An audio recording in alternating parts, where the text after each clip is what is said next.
तो welcome back to seven blue में आपका स्वागत है। तो फिर से एक बार बता दूं, हाँ, सबको पता है कि इस वीडियो में 11+ कंटेंट है और बहुत सारी गालियाँ भी हैं, तो जिसे नहीं देखना है वो भाड़ में जाए। अब और टाइम मत वेस्ट कर, चूतिए वैसे ही बहुत पकाता है आजकल। ज़्यादा नहीं बोल रहा है तू आजकल? तेरे को अंदर से नहीं लगता है कि अब ज़्यादा हो रहा है थोड़ा? अब थोड़ा कम करूं, कभी भी मेरी गांड मारी जा सकती है। एक अंतरात्मा से आवाज़ भी तो आती है साले कि अब ज़्यादा बकचोदी हो गई, बस करो। कि तेरी अंतरात्मा भी गांड में रहती है तेरी। तो हाउ आर यू बेटी चोदों? और बताओ क्या हालचाल? वैलेंटाइंस वीक कैसा गया सबका? हाँ भड़वा, इसीलिए तुम सबसे पूछ रहा है, खुद कभी कहाँ ही एक्सपीरियंस कर पाएगा इस जिंदगी में। साला ये दुख का खत्म होता बे। भोसड़ी के शर्म कर ले, अभी इतना सारा ज्ञान चोदा है तेरे को। तो आज के वीडियो में हम बात करेंगे। ये बोल आपका टाइम बर्बाद करेंगे। चुप कर लौड़े। तो इस वीडियो में हम बात करेंगे टीन एज पर, हमारे चरण स्पर्शीय माता पिता के हमारे टीन एज पर प्रभाव पर, कैसे हमारे पूजनीय माता पिता हमारा टीन एज भंग करते हैं, और भी काफ़ी अन्य चीज़ों के ऊपर।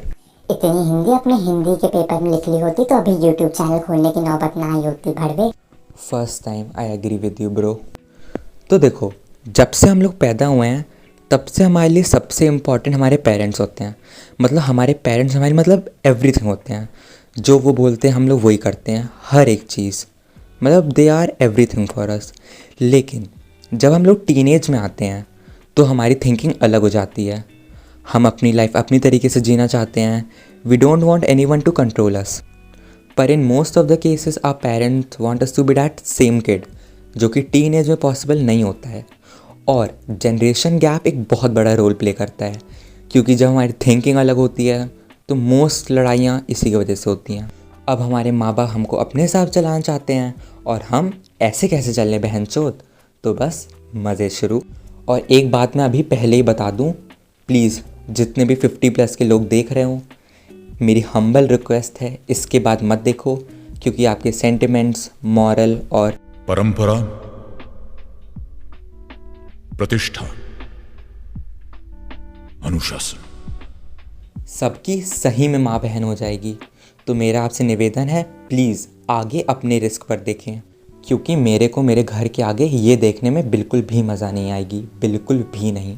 तो देखो, अब कुछ ऐसी चीज़ें होती हैं जिनके लिए हमारे माँ बाप सबसे ज़्यादा एग्रेसिव और पागल रहते हैं और घुसे रहते हैं हमारी ज़िंदगी में। और ये कुछ महान चीज़ें हैं, रिलेशनशिप्स, हमारे BF एंड GF, हमारे रात में सोने का टाइम, और सबसे बड़ी दुश्मन पढ़ाई। और पेरेंट्स का इसमें हाथ तो होता ही होता है। हम बच्चे भी कम नहीं होते हैं, एक से बढ़कर एक चूतिया प्रजाति के बच्चे होते हैं जो हर बार यही बोलते हैं, आ बैल मेरी गांड मार ले आके।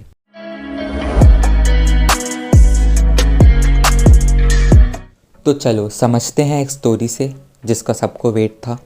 हाँ BSD के, इसीलिए तो आते हैं हम। तेरा एक चूतिया ज्ञान किसी को भी नहीं चाहिए। Thank you. तो चलो अपनी अपनी स्ट्रॉस लगा लो फिर से अपनी गांड में।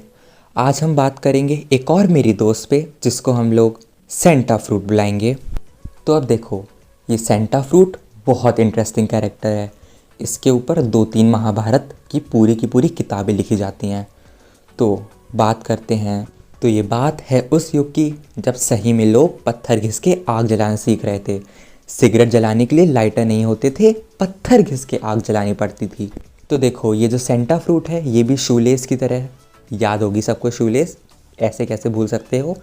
ये भी अपने बॉयफ्रेंड अपनी अंडरवेयर की तरह बदलती थी हर दिन, या ज़्यादा से ज़्यादा कोई टिक गया तो 2 दिन। तो ये स्टोरी है सेंटा फ्रूट की फर्स्ट अंडरवियर की, मतलब फर्स्ट बॉयफ्रेंड की। तो उसको हम लोग डेयरी मिल्क बुलाएंगे, क्योंकि वो साला डेयरी मिल्क से भी ज़्यादा बड़ा वाला मीठा था। मैं तो अभी भी बोल रहा हूँ, ये साला अपनी कहानियाँ किसी और का नाम लगा के सुनाता है। मेरी बात मान लो।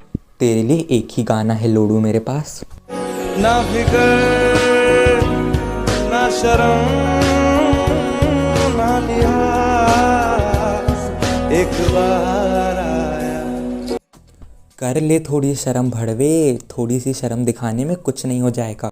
तो सेंटा फ्रूट के फर्स्ट स्कूल में फर्स्ट टाइम कोई चिल्ड्रंस डे का फंक्शन था, जिसमें फर्स्ट टाइम उसका first underwear, I mean first boyfriend, first time उसकी मम्मी से मिला। और फर्स्ट टाइम मिलते ही फर्स्ट टाइम में वो पिट भी गया।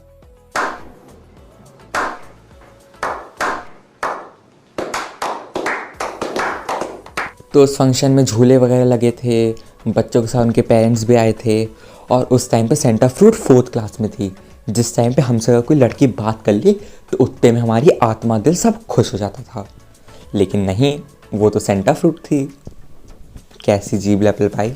तो फंक्शन में सेंटा फ्रूट की मम्मी भी आई हुई थी। और एक चीज़ अभी से जान लो, ये जो सेंटा फ्रूट की मम्मी थी ना, इससे ज़्यादा डरावनी लेडी मैंने आज तक अपनी ज़िंदगी में नहीं देखी। मतलब तुम जिस इंसान को सबसे ज़्यादा डरावना मानते होगे ना, ये उससे 10 गुना ज़्यादा डरावनी है, कम से कम। तो वो अपनी बेटी को किसी और लड़के के साथ देख भी नहीं सकती थी। और उनकी बेटी कैसी है ये तो छोड़ ही दो। They both are just verifying the rule. जितने स्ट्रिक्ट माँ बाप उतने ही ज़्यादा हरामी बच्चे, उतने ही ज़्यादा। तो ये सेंटा फ्रेश और डेयरी मिल्क दोनों अपने पेरेंट्स के साथ ऐसे ही मेले में घूम रहे थे। मतलब पेरेंट्स अलग घूम रहे थे, बच्चे अलग घूम रहे थे।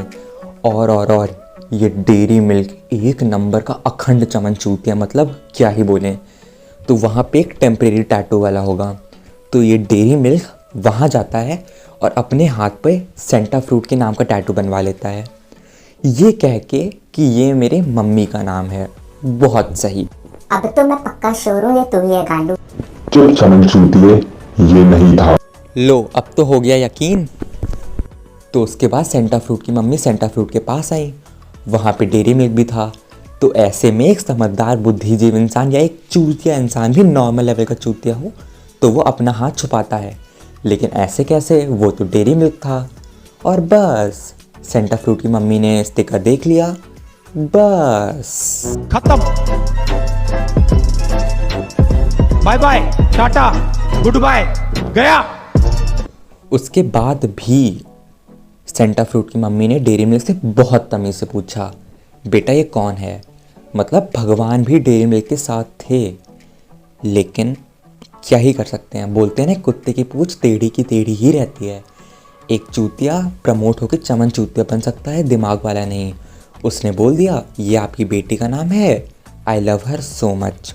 बस गांड फटना स्टार्ट हो गई। मतलब देख रहे हो, उस टाइम पे ये चमन चूतिया 4th क्लास में था। साले सही से पैदा तो हो जाते। उसके बाद सेंटा फ्रूट की मम्मी ने जो मारा है ना कंटाप पे कंटाप डेयरी मिल्क को,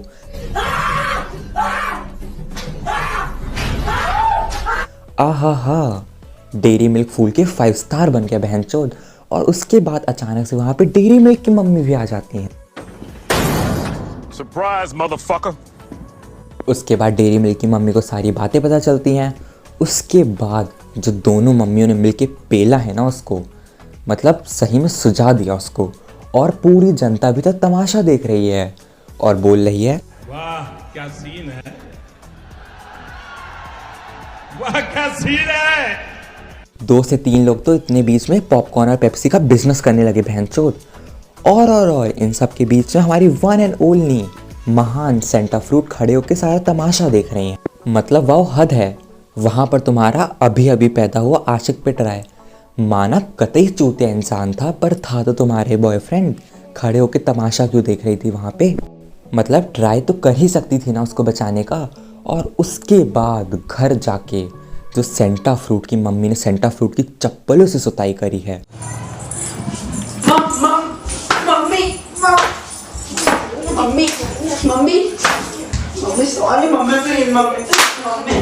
आहा, मतलब मज़ा ही आ गया। मतलब उसके 2-3 महीने तक सेंटा फ्रूट ने अपनी अंडरवियर नहीं चेंज करी थी। मतलब सोच रहे हो कितना भारी इम्पैक्ट हुआ था।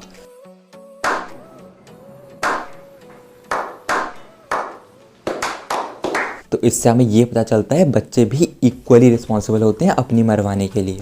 तो अब देखो, सबके यहाँ पेरेंट्स की थिंकिंग बहुत डिफरेंट होती है। जैसे अगर मैं अपनी बात करूँ तो मेरे पेरेंट्स मतलब बहुत अच्छे हैं, बहुत कूल, बहुत मतलब I am blessed with my parents. मतलब उनको मेरी सारी बातें पता है मोस्ट, मतलब जिनमें मैं काफ़ी जगह गलत भी हूँ, लेकिन दे आर लाइक कूल कि इस एज में होता है। पर लाइक मेरे घर में सबसे बड़ी प्रॉब्लम थी सोने की। लाइक मेरे मम डैड बहुत जल्दी सोने वाले, मतलब 10:30 बजे they are on bed, they are on sleep. तो सबसे बड़ी दिक्कत थी, मेरे को देर रात तक जागने नहीं दिया जाता था, बिल्कुल भी नहीं जागने दिया जाता। हाँ, कुत्तों को रात में जल्दी नहीं सोया जाए तो वो बहुत ज़्यादा परेशान करते हैं भौंक भौंक के। अब मैं समझ रहा हूँ तुमको क्यों जागने नहीं दिया जाता था। I can understand bro. हाँ भोसड़ी के सबसे पहले तेरे ही काटूंगा, फिर गांड में ठुकवाते रहना इंजेक्शन। तो अब मैं ही जानता हूँ मैंने ये देर रात तक जागने के लिए कितना ज़्यादा लड़ा है, मतलब कितना ही ज़्यादा। और अभी भी लाइक पूरी तरह आज़ादी नहीं है, अभी भी कहीं ना कहीं लिमिटेशंस हैं। तो ऐसे ही सबके पेरेंट्स की अलग अलग वो होती है, सबके घर में अलग अलग लिमिटेशंस होती हैं। तो एक चीज़ पहले समझ लो, जो तुम्हारी मम्मी माँ मॉमी हैं, उनको तुम्हारे बारे में बेटा सब चीज़ पता होती है, हर एक चीज़। मैं किसी और का नहीं बोला, लेकिन तुम्हारी मम्मी को तुम्हारे बारे में हर एक चीज़ पता होगी ही। तुम चाहे श्रेया को श्रेयस बना के बात कर रहे हो, तुम्हारी मम्मी को हमेशा पता होगा तुम बात श्रेयस से कर रहे हो, श्रेया से कर रहे हो कि शिवानी से। और तुम्हारा किसके साथ क्या चक्कर क्या लफड़ा चल रहा है, तुम्हारी मम्मी को हमेशा पता होता है। बस वो शो नहीं करती हैं जब तक हद ना हो जाए। ऐसे तो तेरी मम्मी को तेरे घर के बगल में जो गली है उसमें जो कुत्ती रहती है उसके साथ जो तेरे नाजायज संबंध है उसके बारे में ही पता होगा ना। म्यूजिक।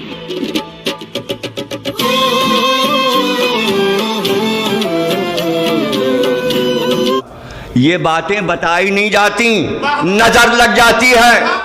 तेरी नशे में कुछ भी भौंकने की आदत कब जाएगी चूतिए।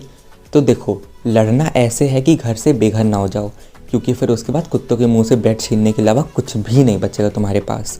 उसमें भी तुम फेल हो जाओगे, काम खत्म। तू भी तो कुत्ता है, तेरे से तो सब छीन ही लेंगे। भोसड़ी की टीम लगा रखी है तेरा पता लगाने के लिए, सुई धागा रेडी रख। तो आते हैं फिर से टॉपिक पर। तो देखो, सिंपल सी बात है, अपने माँ बाप को अपनी बात समझाओ। अगर समझदार होंगे तो समझ जाएंगे, अगर बिल्कुल ही बेतुकी बात कर रहे हो तो मेरे को नहीं पता। उनसे लड़ो भी, मतलब पर ऐसे लड़ो ये सोच के कि तुम उन्हीं की वजह से हो इस दुनिया में। और अगर कुछ भी काम नहीं करता है तो चुपचाप सो जाओ जाके, 12th पार करने का वेट करो और बाहर जाने का वेट करो और फैंटा पियो, चिल मारो, लाइफ इज़ ऑसम। वीडियो थोड़ी भी अच्छी लगी हो तो सब्सक्राइब करो, लाइक करो, शेयर करो अपने कुछ खास चमन चूतिए दोस्तों के साथ। और भोसड़ी के अगर सब्सक्राइब कर दोगे, लाइक कर दोगे, देख लोगे पूरी वीडियो, तो तुम्हारे माँ बाप तुम्हारी आज़ादी नहीं छीन लेंगे भोसड़ी के। और बस एंजॉय करो, सपोर्ट करो चैनल को। Let's end the video with a positive note.